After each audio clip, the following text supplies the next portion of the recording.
If you're watching this video, I know a couple things. I know number one, you're saving money. I know number two, you're making money because you couldn't be saving if you weren't making. And I know number three, that you want to learn more, which is awesome.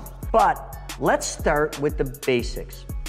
Where are you saving money? What vehicle are you using? Listen, if money's just a tool, which it is, money is just a tool, then what tool are you using? Because tools are all designed for a different purpose. For example, you don't go out and grab a hammer and use a hammer for anything other than what it was intended to do.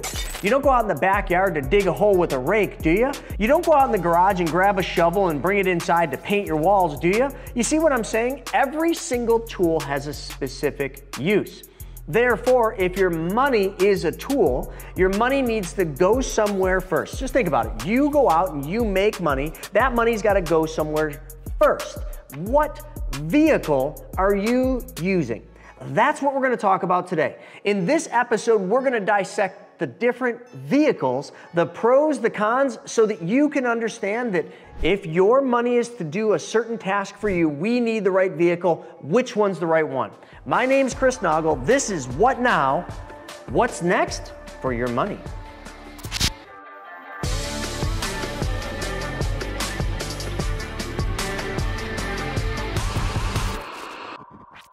So we're going to talk about the vehicles of where your money goes. But let's just put a pin in that and let's transition over to think about the vehicles that we drive. Like, what are you driving right now? You got yourself a pickup truck? Do you have a couple cars in the household? You got a sports car in the garage? Like, why do you have multiple vehicles? And why did you pick the vehicle that you did? So there's a couple different reasons people pick vehicles. Number one, it's a cost thing, right? It's a price thing. I bought this vehicle because it was the lowest priced vehicle. Or I bought this vehicle because I need it for a specific task, like a truck to pull a boat. I bought this SUV because I need a vehicle that has room, safety, and cargo space for my family. Every vehicle has a different purpose. If you got a sports car in the garage, it's probably because you just like going out on weekends, firing that big V8 or V12 engine up, or whatever you got, and just going out and ripping it. It just feels good to the soul. So what I'm trying to say is the vehicles that we drive, the vehicles where we put our money, and the vehicles and tools we use matter in life. So let's get the right tool, the right vehicle for your money.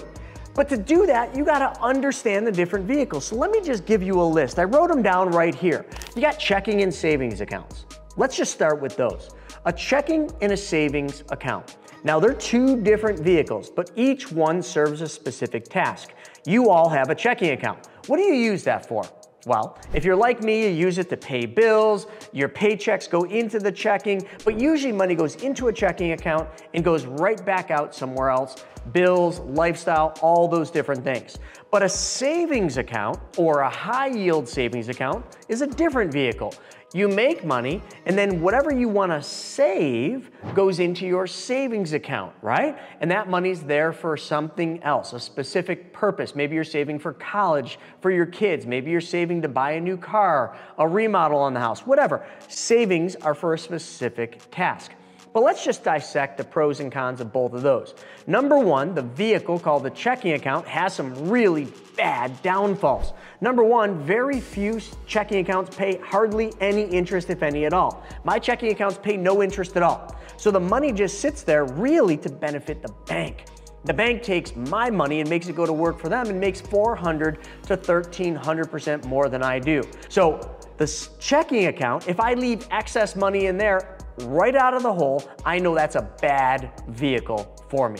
It's a good vehicle if money's coming in and going out, and I would just call that a pass-through. It could be just for books and records. It could just be for bills and household expenses, but anything else, that's the wrong vehicle. The savings could be the right vehicle for you. You could find a high yield savings where you're gonna get between 3 and 5% right now, but just know that that vehicle is going to run out of gas. I don't mean actually run out of gas. I mean, if you're getting 4 or 5% in a high yield savings, don't get used to that. Because when rates come down, which they will, your savings will also pay you less interest. So the savings account That vehicle is used for something, I would say, in the short run. If you've got something that's allocated or something you want to buy or something you need to do that's 6 months down the line, that might not be a bad place. But anything longer than that, anything outside of that realm, that is not a good vehicle for your money to sit in. So then let's keep going with vehicles. And let's stay in the bank channel, because who sells checking accounts, savings accounts, and the next vehicle I'm going to talk about, CDs? Right, banks, traditional banks. Now, are banks set up and built to benefit you? No. Banks are set up to benefit stockholders. Banks are set up to benefit the bank, not you. Matter of fact, banks are masters of telling you to give up control of your money to them. Banks are like, hey, we're your friend. We got dumb suckers for you, and we got that coffee right over there. We want you to be really comfortable with us so that you will give up control of your money to us. But are banks really your friend? No, they are not. So CDs, certificates of deposit, they've been around a long time. When I was a financial advisor, I always had to combat these things, because a CD, you can buy them all different durations, 6 month, 12 month, 24 month, 3 year, 5 year. They got them all sorts of CD durations out there. What are they for? Well, they're for the person that has some money in a savings account and they don't make enough in the savings, and they're like, well, I need to do something with this, but I don't want to take any risk. I want guarantees. Seniors typically love CDs. So they take the money from their savings and they put it into that vehicle called a CD. They get a little bit higher interest rate, but that money still has to stay at the bank. A matter of fact, if you take money out of your CD before the maturity date, you will pay a penalty. You'll get back some of that interest that they paid you. Not only that, the interest on most CDs, unless they're owned in an IRA, is taxable. The interest on savings accounts, taxable. And if you're lucky to get interest on a checking account, taxable. Not only that, all three of those bank vehicles are probatable, meaning if you die, those assets become a probatable asset, which means attorneys get involved. Need I say any more? So I'm just trying to go through these and explain the bank channels. Now, banks typically will have investment advisors. So you can work with a bank's investment advisors. They call them financial advisors. They got all different names for them. But there you can start investing in things like stocks and mutual funds and ETFs, and they'll try to sell you a 529 college savings plan or an UGMA or an UPMA. I know there's so many different things, but once you move into the investment realm, know one thing: you are moving away from guarantees into no guarantees and risk. So with the risk, also in most of the investment vehicles that the bank advisors or pretty much any financial advisor are going to sell you are going to have some layer of fees. Remember, the CDs really don't have fees. Savings accounts don't really have fees, but they do. They're just hidden. Checking accounts actually do have fees. And I will tell you, in checking and savings accounts, the bank's goal is to make sure that those little fees, those statement fees, and all those little fees you see for $5, $2, they are there to try to get back the interest they paid. Do the math. Add up the interest you earn on your bank, and then look at all the fees they charge at your bank, and just compare the two and figure out how much did you actually give back. It'll surprise you. So when we go into the investment side, investments have to be sold, okay, keyword, sold to you by a registered representative, meaning they got security licenses. If it's stocks or other stock-like instruments like ETFs, they must be sold to you by a Series 7 stockbroker. They don't call them stockbrokers anymore, they call them financial advisors, but they've got 6, 63, maybe 65 or 66 in a Series 7. Not important, I'm just trying to explain who's dishing out these vehicles. Who's the person selling you the vehicle? So CDs and savings accounts and checking accounts, those are taken care of by the bank associates, but the financial advisor at the bank is one that's selling you the investments. So the vehicle, the investment, is wide and deep. Okay, there's lots of different things. Everything from variable annuities, they can probably give you fixed annuities, which are guaranteed annuities. That would be something to compare against the CD. They can also sell you IRAs, 401ks, SEPs, simple IRAs. I know I could keep going on and the rest of my mention. So there's lots of different things, but just know every one of those, for the most part, are going to invest in something that involves risk, and they are going to charge you a fee, usually a management fee. But what they invest you in, if they invest you in mutual funds or ETFs, there's also 12B1 fees.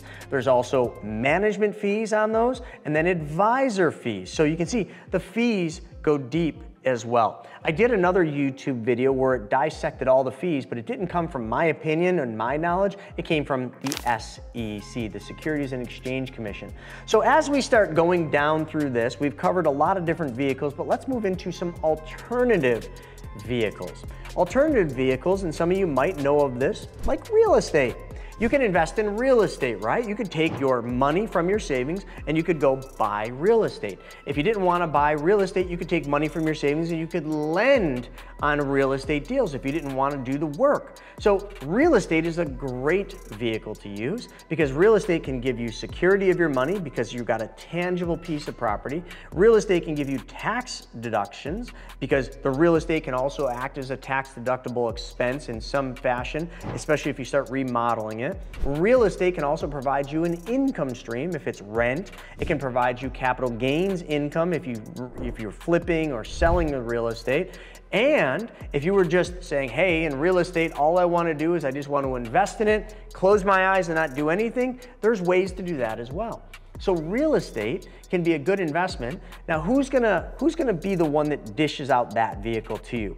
Well, it could be a real estate broker, could be a real estate agent. It might just be you yourself and your attorney or title company. So it's not all that complicated, but it's alternative because it's outside of the normal investment realm.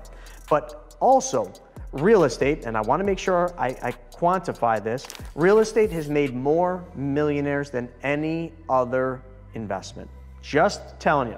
But if you don't know, like, and understand real estate, then don't invest in it. If you don't know, like, and understand the stocks, mutual funds, or ETFs that your bank advisor or financial advisor is trying to sell you, then don't invest in it. The single most important thing about any vehicle we can talk about is that you know, like, and understand it. If you don't, you are literally taking on too much risk because you don't have the knowledge of knowing what it is you're putting your money into. So let's just take a second real quick to reflect on everything we're talking about. And the best way to reflect is right here. Click the subscribe button. There's a little bell up top. I want you to smash that bell. But you ever watched the movie with Tom Hanks and it was Wilson?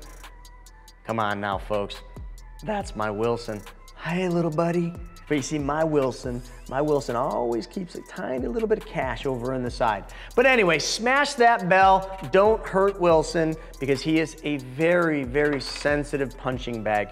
But with that being said, let's dive back into the different vehicles. Now we're gonna get into something a little bit more close to home, at least I hope. Bonds. Do you understand what bonds are? Bonds are nothing more than an IOU. And the person issuing the bond can be a variety of different people. I mean, individuals technically could issue a bond or in the form of an IOU, but really bonds are typically issued by investment firms, by the United States government, or municipalities, okay? Like your municipality you live by. They might issue a water bond to pay for new water systems going up or a new water filtration plant. There's utility bonds. There's all sorts of different kinds of bonds, but I want to today focus on corporate bonds and I want to talk about government bonds. So corporate versus government. Well, corporate, there are different ratings. There's AAA, AA. The lower down you go, the lower the quality of the bond. The higher quality, the safer the bond. So if it's a AAA rated corporate bond, it's pretty safe, which means it's going to pay you less interest. The more risk you take, the lower down those letters you go. If you go to like a double B or a C bond, it's going to be a lot more risk, but it's going to pay a higher interest rate. You can even get down to what they call junk bonds. I don't know if you want to buy any junk, but you are paid a higher interest rate. But a lot of junk bonds don't work out so well. So bonds are just an IOU. What you are doing is you're saying, hey, I got some money in a vehicle that's not making me much. Can I give you some of this money, and can you give me an IOU saying how much you're going to pay me in interest, that would be the yield, and for how long you want my money and when am I going to get it back. So that would be how a bond works. IOU. But see, here's one thing I talk about a lot. A great vehicle, especially today, we are in 2024, would be government bonds. They're called treasuries or T-bills if you do shorter duration. So bonds from the United States government, treasuries specifically, come with something that none of the other bonds do. They come with a guarantee. And that guarantee is the full faith and credit of the United States of America. So there's never been a bond issued by the US that has defaulted. They've always paid their debts. So if you take your hard-earned money from your savings account and you buy a treasury bond or T-bill, what you are doing is getting the full faith and credit of the United States government. Now, because of the low risk nature of treasuries or government bonds, they typically carry a lower interest rate. But right now, thanks to Mr. Jerome Powell and the Fed, they have jacked rates way the heck up. So now those super safe bonds can pay you a really good interest rate. You just need to pick and choose how long you want that bond to pay you interest for. And then at the maturity of the bond, you get all your money back. But you see, here's another thing a lot of people don't know about bonds. If you bought a 10-year treasury bond, some people think you got to own that for 10 years, and they don't like that. No, no, no. You could buy a treasury bond today and sell it tomorrow. Technically, it's the most liquid type of bond you can buy because everybody wants a treasury bond. But here's the thing. Is a treasury bond the right vehicle for your goals? Well, what are your goals is what you should be asking. So now what I want to do before I get to the final vehicle is I want to transition into what I call the metrics. The metrics are pretty interesting, and there's a couple of them, and I just want to read these right off the paper because I think it's important that you understand them how I wrote them down. Number one, the metrics you need to look at for any vehicle you're going to put your money in are number one, safety level, risk tolerance. How much risk are you willing to take for a desired return? Now, some people are going to be like, I don't want to take any risk. Some people are saying, I'll take a little risk. Some people are like, I want a lot of risk and I want a lot of return. Great. That is that metric, your safety risk tolerance. Next, how about liquidity? Okay, your level of accessibility. How fast do you need access to your money? So you're not going to take your money and put it into a CD if you might need that money back next week. That'd be stupid. You're not going to take your money and put it into a long-term bond if you need that money back the next day. Although you could get it back, you're not going to benefit from that. So we got to look at liquidity. Liquidity is very important. So risk, to me, I want the lowest risk. I want the most liquidity. I don't know if you guys are agreeing with what I'm saying, but these are just what I'm thinking. I want very little risk, if no risk. I want super high liquidity. I want my money when I want my money. Now let's go to the next one, cost and fees, okay? Cost and fees. All those different vehicles I talked about, I did mention there's fees. Savings accounts, they charge you those stupid statement fees. They charge you all these little hidden fees, NSF fees. Savings accounts, same thing. CDs, although you're not charged a fee for the CD, you are if you take the money out. They take back some of the interest they gave you, so that would technically be a fee. Not only that, how are they paying you the interest on a CD? Have you ever thought about that? You're like, oh, these banks are so giving. They're gonna give me 5% on that CD. Oh, nice bank, nice bank. It's kind of like my, my punching bag. Wilson, the nice little Wilson, nice little bank. No, no, no. Banks take your money and they go out to the United States government and they buy one of those fancy dancy treasury bonds. And that treasury bond might pay 5.5%, but yet they're gonna pay you 5 on the CD. They match the duration to the CD you're buying. You're buying a 5-year CD, great, they're gonna go out and buy a 5-year treasury that backs it. So what are they doing? They're doing the same thing they always do, making a spread. And you think you're getting all the cookies in the cookie jar? Nope, you're not. They're taking the last couple cookies in that cookie jar, and that's called the spread. So continuing on with the metrics, we got costs. So if you were to ask me, I'd want the lowest cost, but I would also say cost is only an issue in the absence of value. Now let's pause that for a second. Cost. Let me ask any of you that have a nice automobile. You paid a lot of money for that automobile, didn't you? Maybe you got that sports car, that Vet, or maybe you got a Porsche, maybe you got a Ferrari. Hey, maybe there's some high rollers watching this. You paid a lot for that car. Why? Quality, right? Value. Oh, it's a good investment. I'm gonna be able to sell this later for more money. I just have always loved this car. Cost is only an issue in the absence of value. What you value will determine your cost level and what you are okay from a cost standpoint. You're not gonna go get a Ferrari cheap. You already know that. So the cost is accepted because you want the value that you're going to get. The same thing goes with tools in the tool shop, right? When you go into Lowe's or Home Depot and you're looking at tools, there's cheap shovels and there's expensive shovels. What's the difference? Value. One is probably a lot higher quality, one will last longer, one will do the job more efficiently, but if you're a cheapskate and you're just buying the cheap one, great. You know, we know a lot of those cheap people, and they are Dave Ramsey's people. They say, buy term, invest the difference, and they don't even understand that. They just say, oh, it's cheap. Cheap. Cost is only an issue in the absence of value. Term is the most expensive life insurance you can buy. But let's move on. Maintenance. This should be a big metric you look at. How much maintenance does the vehicle you put your money in require? If you put your money in a stock account, that's a lot of maintenance.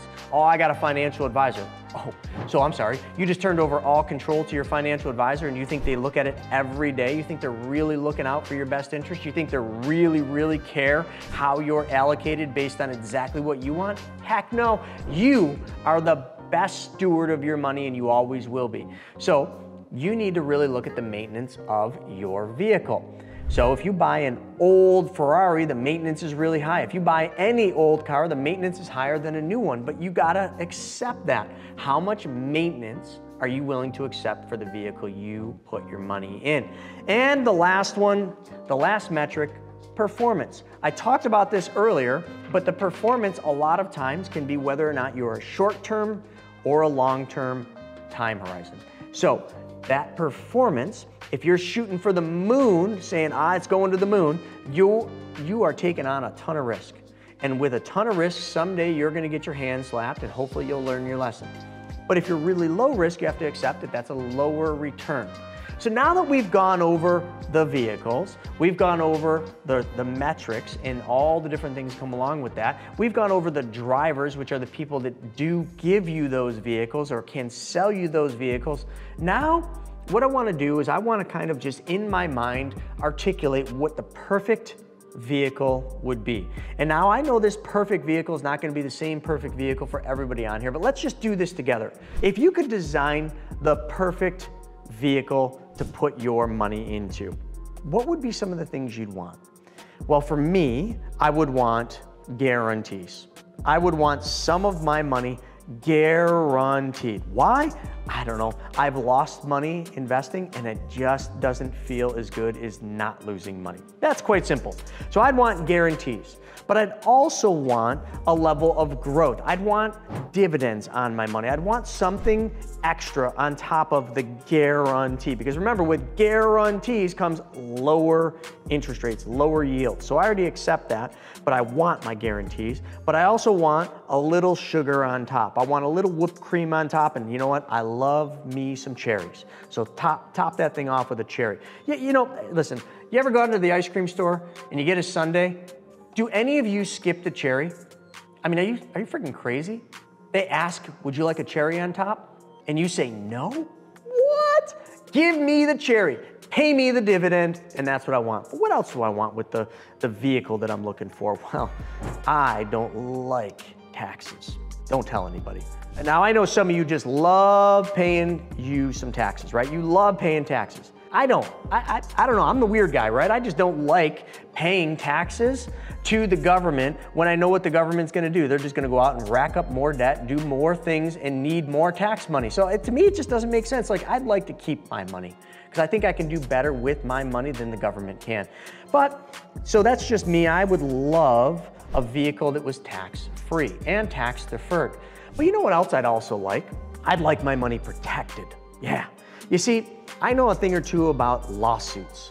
Being in real estate as long as I have, I've been sued a couple times, and I've also sued people a few times. And one of the things I've learned about protection is I've learned that there's some low-hanging fruits.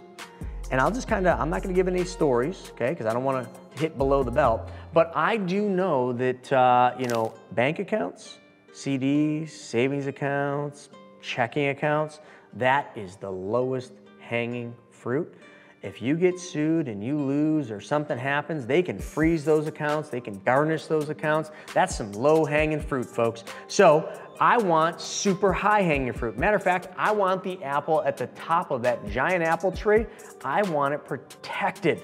So in a perfect world for my vehicle, I want guarantees, I want a little cherry on top, I want it to live in a tax-advantaged environment, and I want some protection. How's everybody, you guys feeling about what I'm thinking is a good vehicle for my money? That protection against judgments and liens. So, some Dick, Joe, or Harry slips and falls on one of my rental properties and then sues me, and they're looking for low-hanging fruit, because all attorneys are looking for low-hanging fruit, and they're looking at my vehicle, and they're like, this guy's done his homework. He's got some protections on that, and folks, I don't have a big enough ladder to get that apple on the top, so you're on your own. You can sue him if you want, but you ain't gonna get nothing, because he's protected. I learned a thing or two about protection in my time.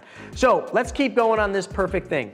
I like liquidity. I like my money when I want my money. Now, I don't always need 100% of my money, but I want the majority of my money. So I want liquidity and access to my money anytime I want. If I want my money, I want it now. It's kind of like when you go through McDonald's, it's your way right away. I want your way right away.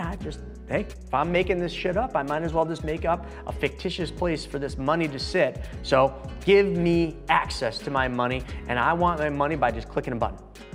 None of this bull crap that I get at the bank where they try telling me the song and dance. Well, you're gonna have to put in a request, and we're gonna have to fill this W-9 out, and we're gonna have to do this. And Mr. Naugle, what do you need the money for? Is that any of your business what I need my money for? I'm sorry that you're gonna have to give me money that you thought you were gonna make 400 to 1300%, but that shit ain't happening on my watch. Oh, no. I get a little fired up when it comes to the banks. But yeah, so liquidity is an important thing. So let's see, metrics, what other? Well, hey, if we're gonna get crazy, if I put money into a vehicle, I take my money and I put it into the vehicle. How about this? When I take my money out of that vehicle, I want them to still pay me that guaranteed interest, and I want them to still pay me that little cherry on top, those dividends, but I still want to be able to use my money. Am I going too far with this? I guess, I've always been a dreamer. But yeah, I kind of just I want my money to always earn for me, because it's hard enough making money.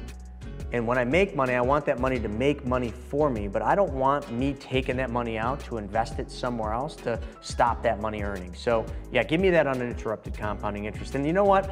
I'm also, a very religious man, and I understand that someday I'm going on to heaven. Now, I don't get to determine when that's gonna be, but the big guy up top, when he needs me up there, and he's got a better plan for me, I'm going. And I'm not fighting it, man. Just tell me when, God, and I'm gonna go. So when that day happens, sooner or later, whenever he needs me, I know, or at least I want, my vehicle to make sure my family's taken care of. So if I've only got 100 or 200 grand in that vehicle, when I die, God, would it be okay if my family gets a little extra money? And would it be okay if that extra money my family gets doesn't have to be taxed? Because the government is just not a good place. And the IRS, yeah, well, we all know. So can that money just be tax-free to my family? And can you give them a little bit extra? And God just says back, he never says anything, but you just have to know he's always listening. He says back, absolutely, you just got to put your money in the right vehicle. So that's my perfect vehicle, folks. I don't know, I might have asked for a little bit too much. What do you guys think? Any of you liking the sounds of that vehicle? Because if that were a vehicle that was available, some cool things could happen. I could put my money there, I could sleep good at night, I could know it's always earning. I know I could take that money out when an opportunity came across my desk, like the guys show up at my door, they're gonna start the next Uber, and they lay out this really amazing idea and they want me to be a partner. I'm like, yeah, sure, I got this money sitting here and I can give this money to you to invest in your company called Uber, but my money will still be earning interest for me. So I get to make money twice on the same dollar. I get to never miss an opportunity. When the whole market falls apart and the economy slips into a recession, opportunities are gonna be everywhere. I want my money to make money twice. Some of you are thinking, dude, that Naugle guy, he is a greedy son of a pup. Listen, the more money I make, the more lives I can change. The more money I make, the more kittens I can save. The more money I make, the more money I can give. And the more money I give, the universe says, the more I have to get back. Because when I give, I gotta get back. That's just how it works. It's just a law, folks. Go to the top of your building and jump off. A law called gravity will come in and you probably won't be watching. So don't bother clicking the subscribe button. Don't bother hitting that little bell because you're gonna be a pancake. So all that money that you make has to find its way into a vehicle. And I hope by now you have figured out what vehicle you want to put that money in. And it can be a couple of those different vehicles. But see, let me come back to what I said right in the beginning. What if all we needed to do, all we had to do was change one thing? And that was where our money went first. Because our money's got to start somewhere first. And that's why I started with checking and savings accounts, because that's where your money's starting first. But what if it didn't have to? What if I could have my money start somewhere else first? And then that fictitious vehicle that I just laid out, what if my money could have all those benefits, all those metrics? Well, you see, I wasn't making that up. I know you all thought that I was making some fictitious vehicle up, but that vehicle's been around for hundreds of years, used by the wealthiest families throughout history, from the Rockefellers to the Morgans to the Stanleys to the Rothschilds to, I don't know, Walt Disney and Ray Kroc both used it, right up to the Uncle Joe sitting, you know, as the president today. He used it too. It's just public knowledge. So what is that magic vehicle? Well, that magic vehicle is nothing more than a specially designed and engineered whole life insurance policy from a mutually owned company that pays dividends. And let me add one additional thing just from a compliance standpoint. That mutually owned insurance company is what they call non-direct recognition. Now, I know you probably don't know what that means, but as we wrap this episode up, one thing I do want to tell you is I can show you how you can change one thing. I can show you how to put your money into that vehicle. Forget about what it is, because I know now I told you that it's a specially designed whole life. You're like, I don't want one of those. But you wanted all that stuff that I said, didn't you? Cost is only an issue in the absence of value. You valued everything I just said my perfect vehicle was gonna be, my perfect machine was gonna be, right? That's the tool for the job. That's the tool for almost all of your jobs, because it's not this vehicle or that vehicle, it's this vehicle and that vehicle. Because remember I said, when I put my money in that vehicle, that specially designed whole life, I get to take that money anytime I want and use it to go put more in this vehicle that pays a higher interest rate. But it's not this or that, it's this and that. I get to make money twice on the same dollar. Are you picking up what I'm putting down? If you want to learn more about this, right in the description of this video and on my channel, there is a link. Click that link, watch that video, book a call with us, and we will show you how to put your money into this vehicle. So folks, if you like this video, you're going to want to check this one out, and it's called Secrets of the Rich. So just click that video, check it out. With that being said, again, my name's Chris Naugle, and this has been an episode of What Now? What's Next? For your money. See you on the next one.